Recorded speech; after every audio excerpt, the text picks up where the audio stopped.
I had a lot of debate over the years over the topic of women in ministry and women teaching men. And there are some scriptures in Timothy, First Timothy, and there's also some scriptures in Corinthians that are of debate. And the debate gets pretty heated. And I'll tell you my history with it. Before I go any further, I am hugely in favor of women in ministry, women teaching, regardless of who the audience or the congregation is. Okay. I've been married for 32 years, and some of the best teaching and instruction that I have ever received was from my wife. Okay. Um, I don't have a problem at all with women in ministry, with women teaching men. Don't care. I don't even care if they are supervised. I've heard this argument before, where women can be pastors, but they need to be supervised by men. Um, no. So it happened.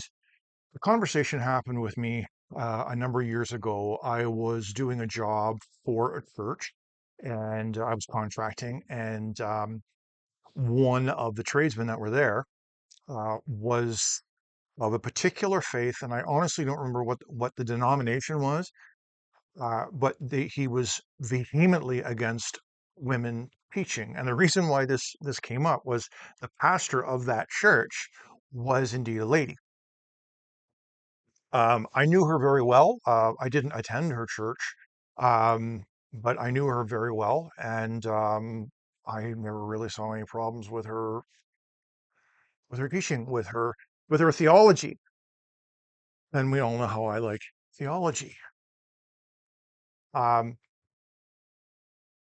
but it's such a tough battle is obtaining the research, getting the research in your back pocket so that you can really go at this. If you're like me and you're in favor of women teaching and being pastors. So what I'm doing here is I grabbed a two videos. Okay, they're rather short. They're about 2 minutes each, and I'm going to show you these. And it's from a pastor that I've been seeing on YouTube Shorts and Facebook Reels quite a number of times over the past while. And this pastor, I can't pronounce his last name. His first name is Cliff. You'll see everything in a second. And what he does is he goes to college campuses and he debates with kids about biblical teachings and topics and, somebody's religion and faith versus his, what have you. And I thought it was really, really good stuff and a good place to reference if you happen to get involved into the conversation. So, uh, first things first, I want to apologize for the quality of the video. I am not at home. I don't have all of my good stuff. I'm here actually in a different province altogether. I'm with my wife and we're looking after my mother-in-law. She's not doing too good right now. Um, so I'm trying to make do with my laptop and some pretty inferior equipment compared to what I'm used to. So bear with me. I'm going to move over to picture in picture and minimize. And so we're going to start off with this video here. My copy Yeah, I was right wondering there. if you could read a verse for me. Sure. It's just like 7 sentences. All right. Yeah, it's in the New Testament. Yeah. It's 1 Timothy 2, verses 9 through 16. I also want women to dress modestly, with decency and propriety, not with braided hair or gold or pearls or expensive clothes, but with good deeds appropriate for women who profess to worship God. A woman should learn in quietness and full submission. I do not permit a woman to teach or have authority over a man. She must be silent. For Adam was formed first, then Eve. And Adam was not the one deceived. It was the woman who was deceived and became a sinner. But women will be saved through childbearing if they continue in faith, love, and holiness with propriety. Is that the tolerant word of God? That compassion conservatism? Paul is writing the letter to Timothy. Where is Timothy? He is pastoring in Ephesus. So if you're going to take notes, take them now. Start taking them now, because this is where you get the ammunition to come against this in the future. Okay. We read about Ephesus in Acts chapter 19. We read that in Ephesus they were into goddess worship, Diana of the Ephesians. They were into pantheism, worshiping Mother Earth. That's what they were into. That's the historical context. So, women will be saved through childbearing if they continue in faith, love, and holiness with propriety. Well, what's the problem here? Well, the problem is that certain over-spiritual people viewed sex as dirty, viewed childbearing as a sin. And so Paul is pointing out to Timothy, no, sex and bringing babies into the world is not evil, it's not a sin. And you're going to be kept safe through childbearing if you continue in faith, love, and holiness. Now, what about this bit about women dressing modestly? Well, it's real simple. The Bible continually communicates that materialism is wrong. And obviously what Paul is bending over backwards to do is to point out, watch out for immodesty. Watch out for materialism, from being too generous with yourself and not generous enough with others. What about this bit about not allowing a woman to teach? Well, that's weird, because Paul had a woman named Priscilla teach the great preacher named Apollos. So what's going on here? Well, what's the name of the movie where Barbara Streisand plays that young Jewish woman? Yentl, right? Go watch the movie Yentl. And what you learn is young Jewish women were not allowed to get an education. So Paul is essentially saying, ladies, if you've not had an education, don't presume to be a teacher. But obviously, those women who did get an education, Paul used as teachers, as he used Priscilla to teach the great preacher Apollos. You see why it's so important to study context, to read the whole thing through. So really, really valuable stuff there. When you go back into Acts and you read the chapter, that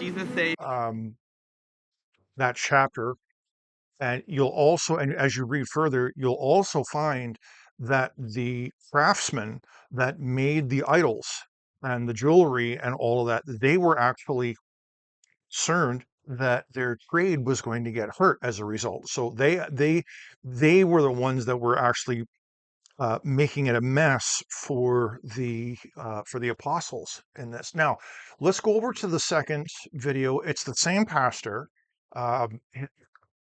Cliff Nichol, I think. I apologize if I pronounced that wrong. This video says it is 5 minutes, 14 minutes long. We're not going to watch the whole thing because there's actually 2 questions in here, and we'll end after this first question. Okay? Silence in churches, for they are not permitted to speak, but should be subordinate, as even the law says. Yep. Can you touch on your opinion on if women should be allowed to speak in churches or Yeah, not? it's real simple. In the next chapter, or the previous chapter, Paul writes, when women pray and prophesy, they're to have their heads covered. Well, what are you, Paul, schizophrenic? You're telling women when you pray and prophesy, have your heads covered. That's obviously talking, praying, and prophesying in public. And I don't let women talk. Now, you got to read in context. You don't just interpret any way. All right, let me ask you guys, how do you interpret what you read? How do you interpret any book? Come on. Listen to this next couple of the next few seconds.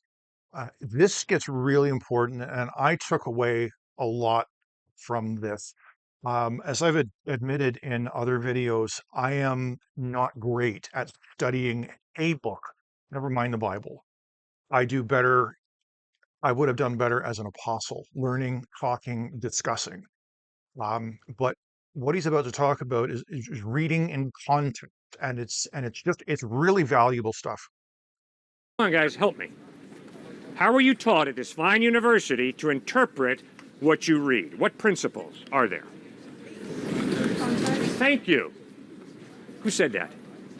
Right on, brother. Context. You don't rip one line out and say that's the point of the author. To interpret, you read in context, as the gentleman said. What's another point? If it's science, do you read it as poetry? You will flunk. If it's poetry, do you read it as science? No, you will flunk.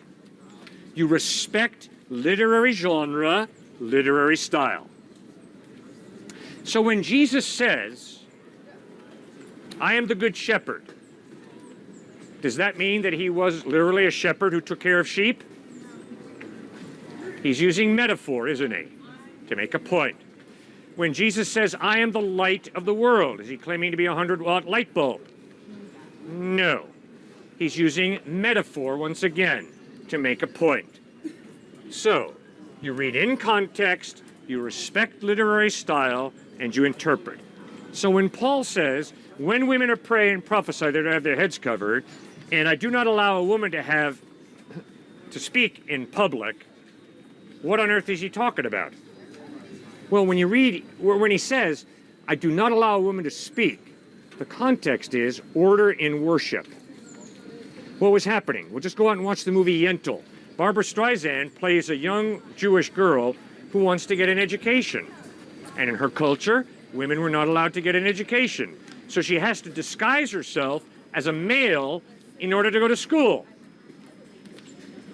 So what happens? The gospel of Jesus Christ comes in, women are just as valuable as men, and the women go nuts.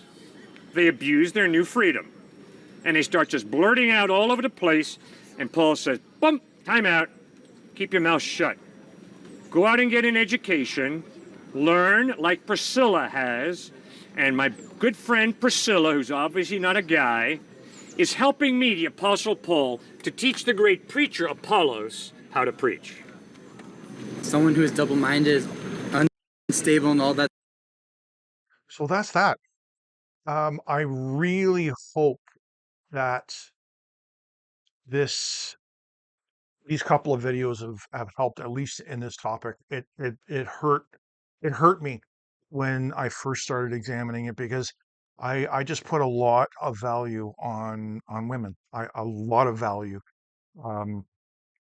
And to simply state that they can't teach me because they're women, no, I have a problem with that. So I hope this was a good video. I would love to hear your input in the comments. Let me know if you like it, you didn't like it, if you didn't think it was complete, if you thought it was complete. Let me know what you think. Thanks again, and all the best. God bless.